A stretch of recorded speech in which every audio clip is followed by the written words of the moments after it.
Hallo, ich bin Randi Köster, ich bin Master Design Studentin hier an der HTW Berlin und zwar an dem Studiengang Systemdesign. Mein Lebenslauf ist, glaube ich, etwas ungewöhnlich. Mein beruflicher Werdegang kam vor dem Studium und zwar hatte ich sehr lange in Berlin-Friedrichshain einen Delikatessenladen und zwar namens Proviant. Und als ich den dann leider durch die Berliner Mietpreispolitik verloren habe, bin ich in den Eventbereich gegangen. Und zwar Eventmanagement und Eventproduktion und habe da auch so meine ersten Erfahrungen damit gesammelt, in Räumen und Raumdesign zu denken. Dann kam allerdings für mich eine ziemliche Verlustkaskade. Ich habe 3 Familienmitglieder verloren. Und habe mir aufgrund dessen gesagt, so, ich tue jetzt so, als wäre ich wieder 20 Jahre alt und bin nochmal studieren gegangen. Und bin dann letztendlich ja an der HTW, war ich bei einer Mappenbesprechung, damals noch bei der sehr vermissten Birgit Weller, die mich auch darin bestätigt hat, indem sie gesagt hat, Kreativität hat ja kein Alter. Und ja, dann habe ich mich hingesetzt, habe eine Mappe und eine Hausaufgabe gemacht und bin tatsächlich hier angenommen worden. Bin auch sehr dankbar, weil ich muss zum Beispiel sagen, die HTW ist die einzige Berliner Designschule, die keinen Alters-NC hat. Alle anderen Schulen sagen, mit 35 ist da Schluss. Und für mich war es letztlich so, dass ich mit 42 Jahren, die Zahl für alles, angefangen habe, nochmal einen Bachelor, meinen allerersten anzutreten und ja. Und das habe ich jetzt wirklich gemacht, bin gerade dieses Jahr Industriedesignerin jetzt, seit April und bin dann aber gleich nahtlos in den Systemdesign-Studiengang gegangen. Das ist ein Masterstudiengang, der ist auch relativ neu.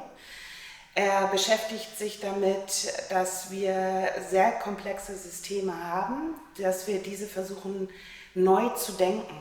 Also im Prinzip geht es auch darum, einfach unsere Denkweise abzulegen. Es gibt momentan sehr viele Probleme, die wir angehen müssen und ganz oft gibt es dafür lineare Lösungen. Und die merken wir immer mehr, funktionieren gar nicht. Weil für ein komplexes System braucht man auch eine komplexe Lösung. Und im Systemdesign lernt man unterschiedliche Methoden, eigentlich erstmal seine eigene Denkweise zu ändern. Und dann halt unterschiedliche Systeme so abzubilden, dass man versucht, neue Hebelpunkte zu finden und herauszufinden, wie könnte man das angehen und eben nicht diesen klassischen Effekt wieder haben mit schneller, besser, toller Wachstum, sondern dass wir halt gucken, wo sind die richtigen Hebel, sodass wir alles auf eine nachhaltige oder zirkuläre Art neu aufbauen, sodass wir wirklich zukünftig neu denken, neue Ideen bekommen, wie wir unsere Systeme in eine Balance bringen. Darum geht es eigentlich, ja.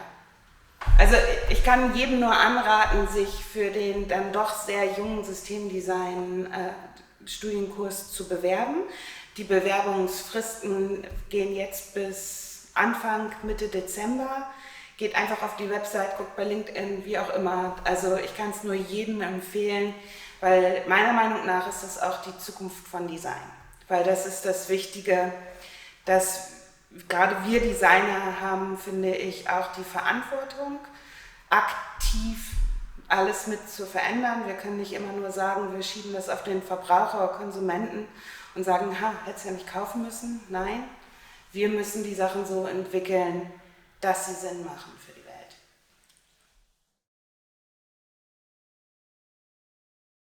Eins, das war so ein bisschen mein persönlicher Favorite, Porzellanherstellung. Und das fand ich ganz toll, weil das war dann, wir haben dann ein 3D-Modell gemacht, das abgeformt und diese ganze Ästhetik in dem Porzellan und dieses Handwerk lernen. Also ich bin jemand, der immer handwerklich auch arbeiten muss. Ich will nicht nur am Computer sitzen, ich muss auch in der Werkstatt sein, mich schmutzig machen, ich muss rennen. Also das ist mir ganz wichtig und das war so ein sehr persönliches Projekt. Und Ein anderes Projekt, was mich wirklich auch jetzt gerade ganz aktuell nachhaltig beschäftigt. Wir hatten gerade einen internationalen Workshop hier jetzt im System Design, und zwar mit Oslo Met, das ist die Partnerschule aus Oslo, und dann L'École de Design, das ist die Partnerschule aus Nantes in Frankreich. Und wir hatten da eben diesen Workshop, wir haben ganz intensiv eine Woche, meine Gruppe vor allen Dingen, zusammengearbeitet, und wir haben uns da mit Bienen beschäftigt. Und zwar systemisch mit Bienen auseinandergesetzt. Und das war für mich ganz toll, weil hier an der HTW bin ich seit mehreren Jahren in der Bienenwirtschaft. Wir haben ja hier unsere Honigbienen. Und so wie wir da aber nochmal über die Bienen nachgedacht haben, das war wirklich dieses ganz andere Ansatz, ganz anders rangehen. Und wir haben letztendlich auch uns mit jetzt nicht nur, wie wird eine Beute aufgebaut oder so, sondern wir haben uns damit beschäftigt, wie kommunizieren Bienen, und gibt es eine Möglichkeit, dass wir Bienen dazu bringen, oder Bienen selbst oder mechanisch, dass sie so miteinander kommunizieren, dass sie sich gewarnen, falls ein Feld gerade besprüht ist. Sodass sie dann sagen, hier, da bitte jetzt nicht lang, weil. Und da haben wir auch unterschiedlichst überlegt, also ob wir das mit einem Tanz, weil Bienen tanzen ja, wir sind über Farben gegangen, dass man vielleicht Pestizide einkoloriert oder eben auch mit Gerüchen und so. Also das war wirklich wir haben uns mal so rangewagt an Landwirtschaft wirklich auch und eben dem System Biene.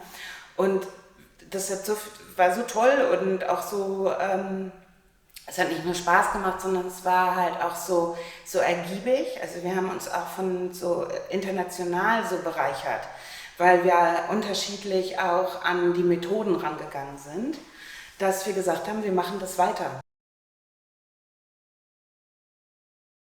Zum IDZ bin ich gekommen, also einerseits durch das Studium hier, also da wurde uns das erstmal vorgestellt. Und dann muss ich sagen, ich habe jetzt eben auch durch das Studium hier die Möglichkeit gehabt, selbst beim IDZ, beim Eco-Design-Preis mitzuarbeiten. Da habe ich das tolle Team kennengelernt, also es hat wirklich Spaß gemacht. Und habe da auch gemerkt, dass gerade jetzt so auch der Eco-Design-Preis ist für jetzt uns junge Designer sehr wichtig. Das ist nicht nur, dass es natürlich toll ist, sich irgendwie an einem Preis teilzunehmen, sondern auch die Denke dahinter. Ne? Weil das eben genau diese Nachhaltigkeit, die Materialien neu denken, die Zirkularität neu denken, das ist genau das, was wir hier auch brauchen. Und ich habe jetzt über die Zeit auch festgestellt, dass das Schöne ist, dass das IDZ Designer auf sehr hohem Niveau einfach zusammenbringt.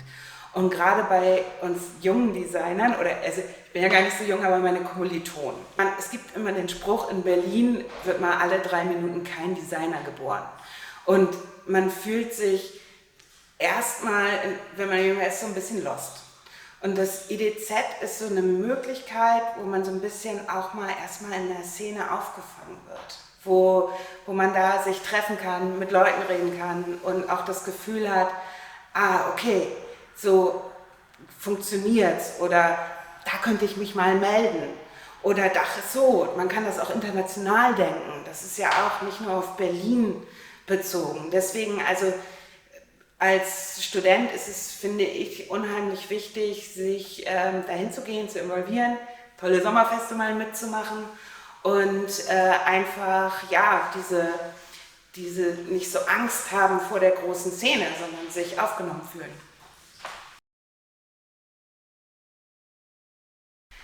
Okay, die aktuelle Inspiration ist ein bisschen schwierig, das Buch, aber ich glaube, es ist dann auch ein bisschen bekannter, Schnelles Denken, Langsames Denken, Daniel Kahnemann.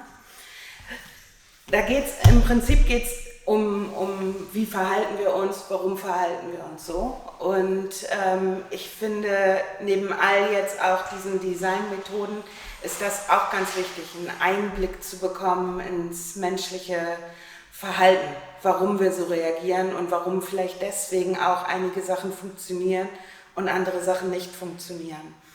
Das Schöne ist auch, mein Mann arbeitet zum Beispiel in der Digitalisierung der Gesundheitsbranche, auch kein einfaches Feld. Und selbst er sagt, wer die Digitalisierung sagt, muss Prozess denken. Und wir lesen das gerade so ein bisschen cross gemeinsam. Und das ist immer, kann man wirklich viel drüber diskutieren, jedes Kapitel wieder. Und ja, das kann ich einfach sehr empfehlen.